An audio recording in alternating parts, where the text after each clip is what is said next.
untuk melaporkan pasangan Anies Sandi atas kampanye janji 1 hingga 3 miliar rupiah di setiap RW di Jakarta. Pelaporan tim Taji terhadap pasangan Anies Sandi ini dipicu dari janji kampanye 1 hingga 3 miliar rupiah di setiap RW di Jakarta pada saat deklarasi di markas Komando GL Pro di kawasan Jakarta Timur beberapa waktu lalu. Tim Taji menilai bahwa paslon Anies Sandi diduga telah melakukan politik uang dan tidak sesuai dengan laporan program tim kampanye Anies Sandi ke KPU DKI Jakarta. Tim Advokasi Jakarta Bersih mendesak petugas Bawaslu DKI Jakarta untuk segera menyelidiki kasus tersebut agar dalam putaran kedua Pilkada DKI Jakarta tidak diwarnai aksi politik uang. Diproses secara hukum karena menurut kami ini merupakan tindak pidana murni, tindak pidana yang masuk dalam Undang-Undang Pilkada. Pasal 73 ayat 1 dan 2 dengan tegas mengatakan bahwa setiap calon yang menjanjikan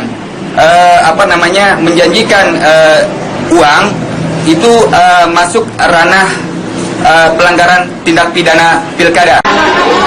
Menjelang pemilihan gubernur dan wakil gubernur DKI Jakarta putaran kedua, rencana calon gubernur Basuki Cahayapurnama akan belusukan dan calon wakilnya yaitu Jarod Saiful Hidayat hari ini kembali ke kampung halamannya di Blitar. Sementara itu, calon wakil gubernur Sandiaga Uno tidak hadir di jadwal sosialisasi dengan warga di Menteng.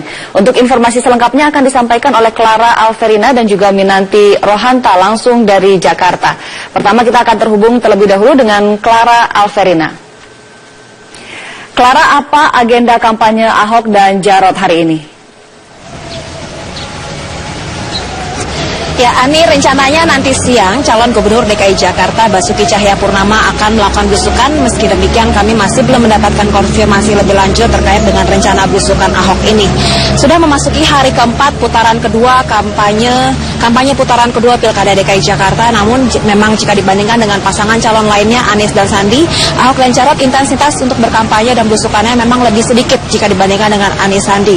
Meski demikian kami juga mendapatkan informasi bahwa kemarin bahkan saat ini Ahok sedang melakukan belusukan. Meski demikian memang kegiatan belusukan yang dilakukan oleh Ahok ini sifatnya internal dan tidak dapat diliput oleh media.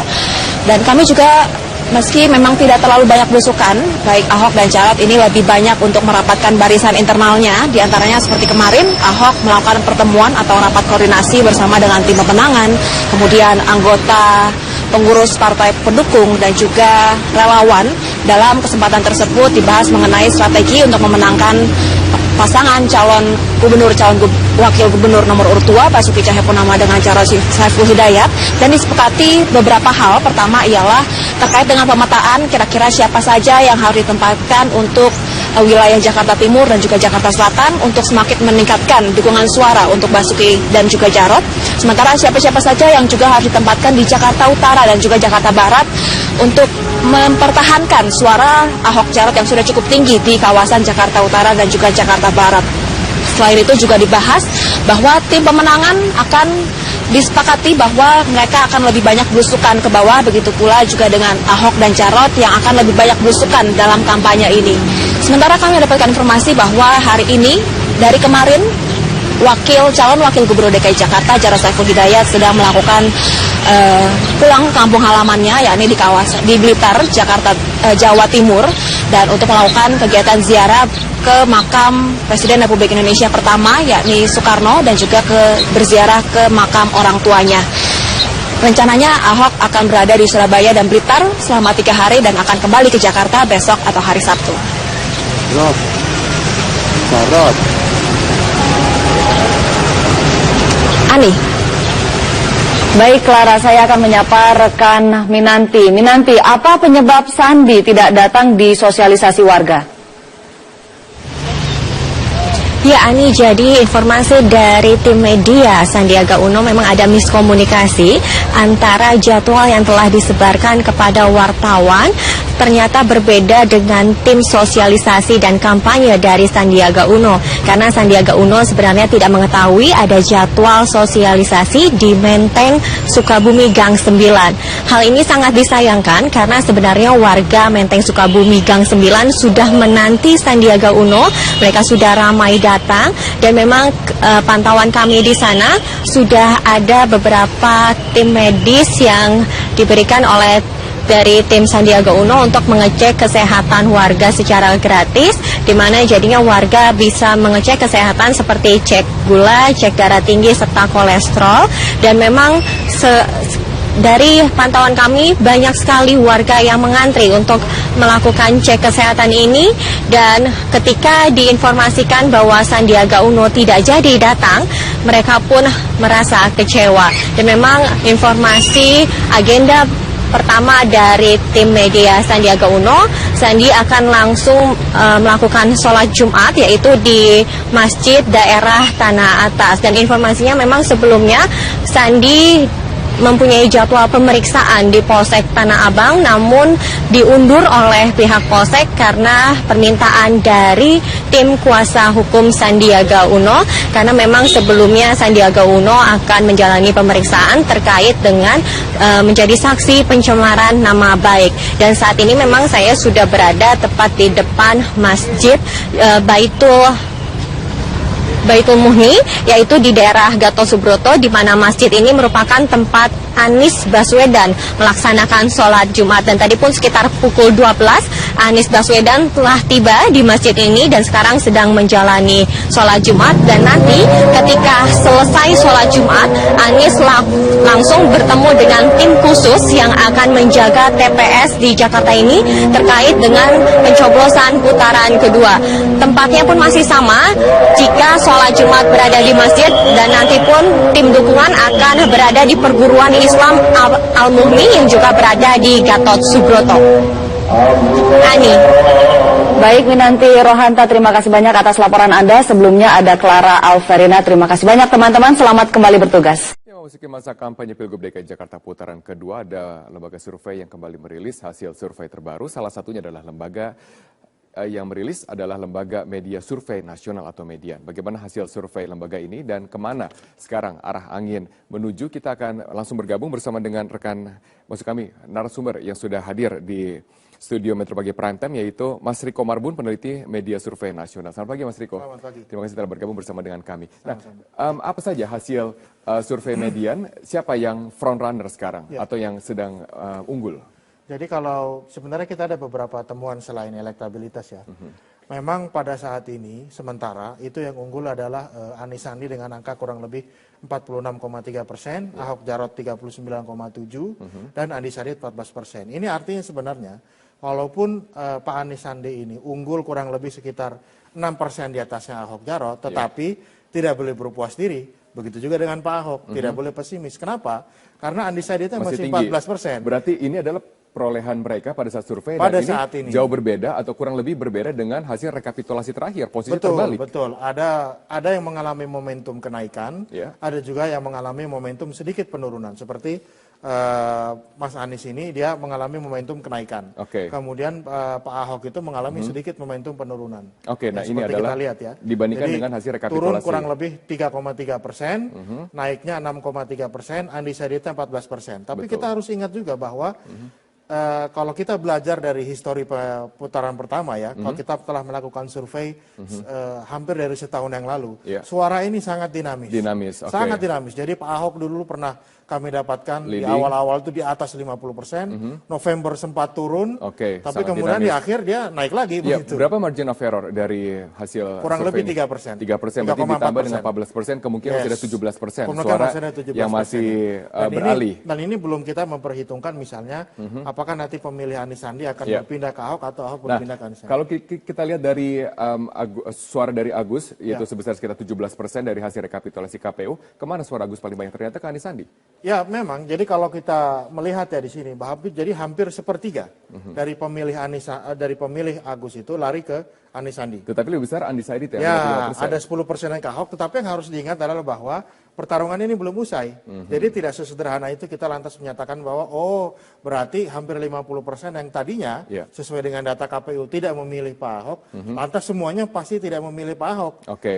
Kenyataannya kan tidak begitu. Kenyataannya masih ada hampir separuh lebih yang masih undecided, belum menentukan keputusan yang akan menjadi rebutan dari kedua belah pihak ini. Oke, Begitu. lalu kita lihat misalnya masing-masing dari suara Ahok Jarot dan juga Anies Sandi. Ya. Seberapa banyak pemilih-pemilih yang masih loyal terhadap mereka di putaran kedua nanti? Secara umum sih sebenarnya ini relatif konstan ya. Artinya tingkat loyalitasnya sangat tinggi ya. 90,5 lawan 91%. Memang ada antara 2-3% yang berpindah. Tetapi saya melihat data ini, saya yakin sih sepertinya ini akan sangat sulit untuk pemilih Ahok pindah ke Anies, Anies untuk pindah ke Ahok. Berarti sangat sulit untuk merebut suara dari masing-masing lawan. Bukan berarti mustahil, Ya. bisa. Kita juga sudah melakukan survei apa saja faktor-faktor yang bisa merubah suara. Oke, kira-kira apa saja faktor yang disukai dari masing-masing terhadap jagoan mereka Nah, masing-masing? ini ada perbedaan yang menarik ya antara kedua orang ini. Jadi kalau Pak Ahok itu framing kompetensinya itu sangat tinggi.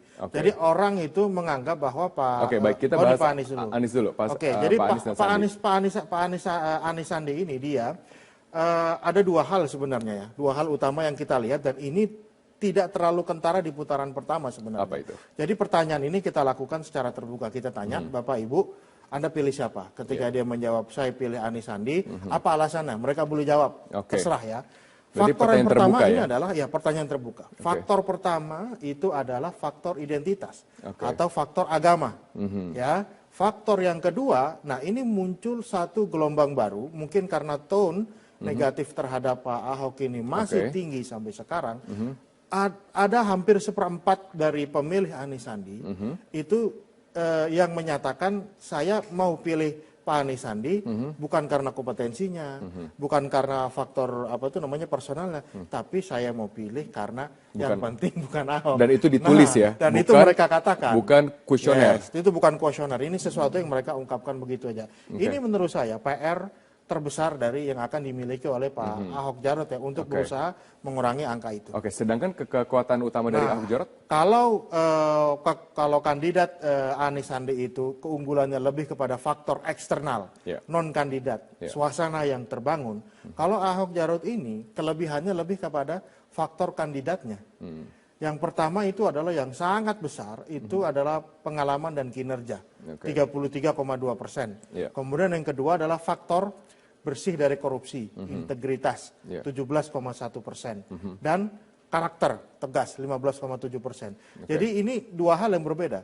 Kalau yang satu itu bicaranya kompetensi, yang satu lagi tadi itu bicaranya tentang situasi politik yang terbangun di luar kandidat begitu ya. Baik. Kita akan melihat grafis berikutnya, yaitu mengenai kompetensi. Kalau kita lihat di sini survei yang Anda lakukan, bahwa Ahok Jarot di paling atas mengenai pertanyaan kompetensi. Iya, jadi ini ada satu anomali yang kita temukan ya, berbeda antara Pilkada Jakarta dengan pilkada-pilkada yang kami tangani di tempat lain. Kalau di tempat lain itu umumnya kalau kandidat petahana itu dianggap kompeten, dia akan dengan mudah melenggang masuk untuk terpilih kembali.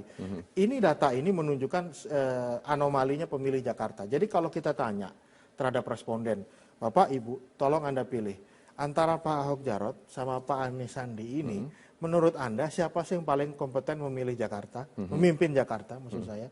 Ternyata hampir separuh lebih, 53,6%, itu mengatakan bahwa Pak Ahok Jarot ini paling kompeten dibanding Anies Sandi. Tetapi tetapi elektabilitasnya terbalik. 39%, ya, berbanding 46%. 46 begitu. Berarti kan ini ada faktor non rasional atau ada faktor emosional di pemilih Jakarta yang itu menjadi PR besar bagi Pak Ahok Jarot. Bagaimana dengan tingkat kepuasan? Ini kan tingkat kompetensi. Bagaimana dengan tingkat kepuasan atas kinerja mereka? Secara konsisten sebenarnya ya petahana Pak Ahok Jarot ini dari hampir setahun yang lalu itu relatif sangat tinggi, selalu di atas 50%. Kami mendapatkan kisaran angkanya 70-75%, dan untuk survei ini memang kami mendapatkan sedikit turun, totalnya sekitar 65%. Orang yang puas? Yes, artinya turunnya mungkin sekitar 5%, mungkin karena faktor hujan, banjir, dan lain sebagainya.